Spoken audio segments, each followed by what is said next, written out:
व्यक्ति पर मृत्यु पर लेखे। साझेदार की जब अवकाश ग्रहण करता है, रिटायर्ड होता है, या फिर कोई साझेदार डिसीज हो जाता है, मर जाता है, मृत्यु हो जाती है उसकी, उस समय अकाउंटिंग में, लेखा शास्त्र में अपन लेखे कैसे करेंगे उसका आज अध्ययन करेंगे। जब कोई साझेदार अपनी इच्छा से या वृद्धावस्था, अस्वस्थता, पारस्परिक मतभेद, आपसी सहमति अथवा अन्य किसी भी कारण से फर्म से अलग हो जाता है तो उसे साझेदार का अवकाश ग्रहण करना कहते हैं। अवकाश ग्रहण करने वाले साझेदार को बाहर जाने वाला साझेदार मतलब आउटगोइंग पार्टनर भी कहते हैं। भारतीय साझेदारी अधिनियम 1932 की धारा 32 अनुच्छेद 1 के अनुसार निम्न दशाओं में साझेदार अवकाश ग्रहण कर सकता है। भारतीय साझेदारी अधिनियम 1932(1) में साझेदार कैसे बाहर जाएगा, वो कौन कौन सी स्थितियां होगी, उस कंडीशन में इन्होंने स्थितियां दे रखी है। पहली स्थिति, समस्त साझेदारों की सहमति से।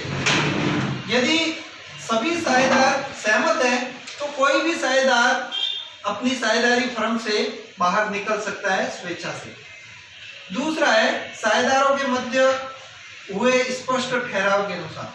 जैसा कि समझौते में हो रखा है तो वो समझौते के नियमों के अनुसार, रूल एंड रेगुलेशंस को फॉलो करते हुए वो आराम से निकल सकता है। तीसरा है, यदि साझेदारी स्वैच्छिक है तो शेष सभी साझेदारों को अपने अवकाश ग्रहण की इंफॉर्मेशन देके। यदि पार्टनरशिप आपकी स्वेच्छा से बनी हुई है, स्वैच्छिक पार्टनरशिप है, साझेदारी है, अपनी इच्छा से बनी हुई है, तो कोई एक साझेदार सभी साझेदारों को मात्र इंफॉर्मेशन, सूचना देके अपनी पार्टनरशिप से बाहर निकल सकता है। अब साझेदार के अवकाश ग्रहण पे आने वाली समस्या है। जैसे साझेदार फर्म में प्रवेश करता है तो फर्म के सामने क्या समस्या रहती है, वैसी की वैसी ही निकलते समय या निवृत्त होते समय भी साझेदारों के रहती है। जैसे पहली समस्या है, नया लाभ विभाजन अनुपात और फायदे का अनुपात ज्ञात करेंगे अपन। क्योंकि जब साझेदार जाएगा तो उसका हिस्सा है वो फायदे के रूप में शेष साझेदार मतलब रिमेनिंग पार्टनर्स रख लेंगे। उसी तरह से उन शेष साझेदारों का नया अनुपात भी बदल जाएगा। मतलब पुरान जब साझेदार तीनों थे, ए, बी और सी, तीन साझेदार थे और बी मान लो निवृत्त हो रहा है तो उस समय सबका अनुपात एक समान था। अब जब बी निकल रहा है उस साझेदारी फर्म से तो निश्चित तौर पर ए और सी इन दोनों का अनुपात है वो बढ़ जाएगा।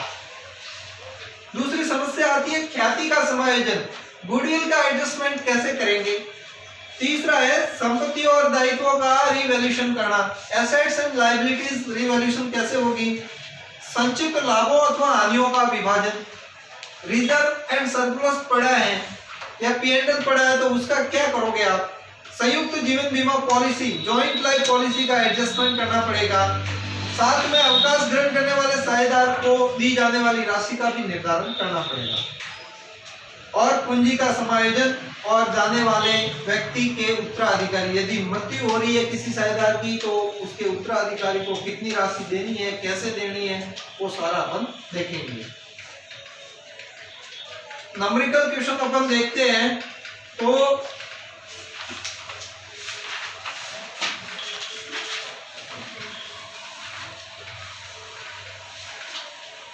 ए, बी, सी लाभ को अपनी पूंजी के अनुपात में बांटते थे।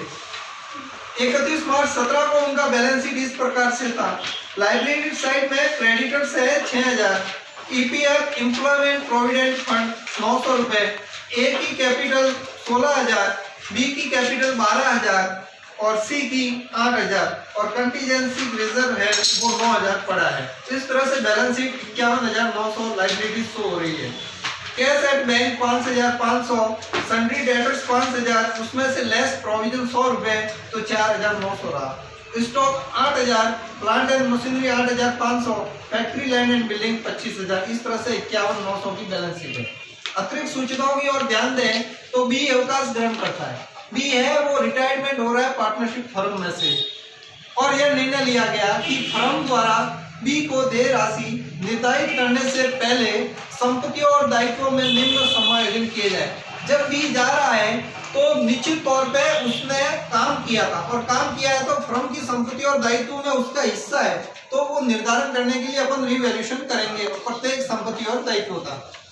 स्टॉक का 6% ह्रास किया जाए, डेप्रिसिएशन लगाना है। संदिग्ध ऋणों के लिए प्रावधान बढ़ाकर देनदारों पर 5% कर दिया जाए। प्रोविजन फॉर डाउटफुल डेट 5% करके रखना है। फैक्ट्री की जमीन तथा भवन के मूल्य में 20% वृद्धि करनी है। बकाया कानूनी प्रभारों के लिए 770 का प्रावधान करना है। फर्म की ख्याति 10,800 पर नियुक्त की जाए और उसमें बी का हिस्सा ए और सी के खातों में समायोजित कर लिया जाए, जो कि भविष्य में 5/8 और 3/8 मतलब 5-3 के अनुपात में बांटेंगे। कोई ख्याति खाता खुला नहीं रखना है।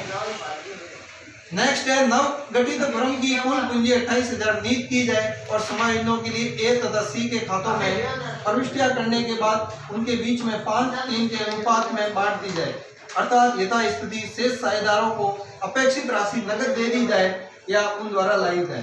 उपरोक्त व्यवस्था के लेखे के लिए आवश्यक योजनानुसार प्रविष्टियां जनरल एंट्रीज करनी है और बी को दे राशि उसके खाते में लोन खाते में ट्रांसफर करनी है, और उसके बाद शेष साझेदार मतलब ए और सी उनका बैलेंस शीट क्रिएट करना है। सबसे पहले अतिरिक्त सूचनाओं को पहले ध्यान में दें तो स्टॉक का 6% ह्रास करना है।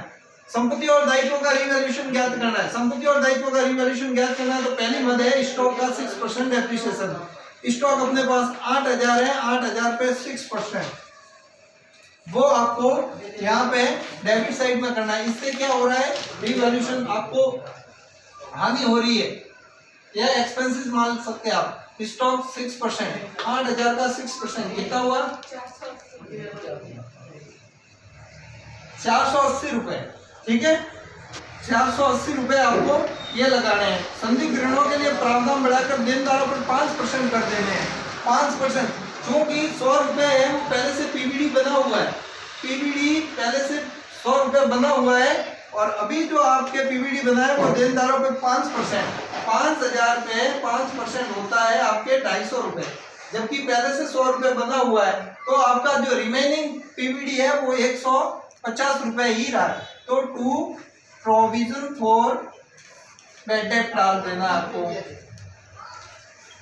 अगली मद है आपके सामने, फैक्ट्री की जमीन तथा भवन के मूल्य में 20% की वृद्धि करनी है। तो फैक्ट्री लैंड एंड बिल्डिंग है वो 25,000 की थी, वृद्धि करनी है। जब संपत्तियों में वृद्धि होती है, संपत्तियों में वृद्धि होती है तो क्रेडिट साइड रिवैल्यूएशन आती है। तो उपाय फैक्ट्री बिल्डिंग आपको 25,000 का 20% 5,000 रुपए क्रेडिट में लिख देना है। नेक्स्ट आपकी जो मद है वो बकाया कानूनी प्रभारों के लिए 770 का प्रावधान किया जाए। बकाया लीगल जो चार्जेस है उसके लिए प्रावधान करना है। तो आपकी दायित्व बढ़ गए और दायित्व जब बढ़ जाते हैं तो इस साइड लिखना है आपको आउटस्टैंडिंग लीगल चार्जेस 770 रुपए। ठीक है, फर्म की ख्याति 10,800 पे नियुक्त की। अभी कोई समायोजन की आवश्यकता और नहीं है, अपने पास इतनी ही मदद थी जिनका अपन रिवैल्यूएशन कर सकते थे।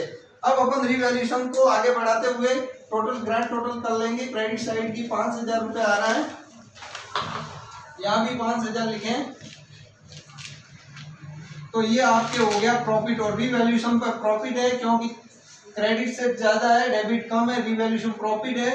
उस कंडीशन में आपको यहाँ पे रिवैल्यूएशन का जो भी प्रॉफिट है वो आपको बांटना है पार्टनर्स कैपिटल में। पार्टनर्स कैपिटल में जब बांटोगे तो यहाँ पे आपके सामने इसके ए, बी और सी इनको बांटना है। सीधी सी बात है, क्रेडिट 5,000 है, डेबिट का शेष आप लगा लो 480, 150 और 770 रुपए।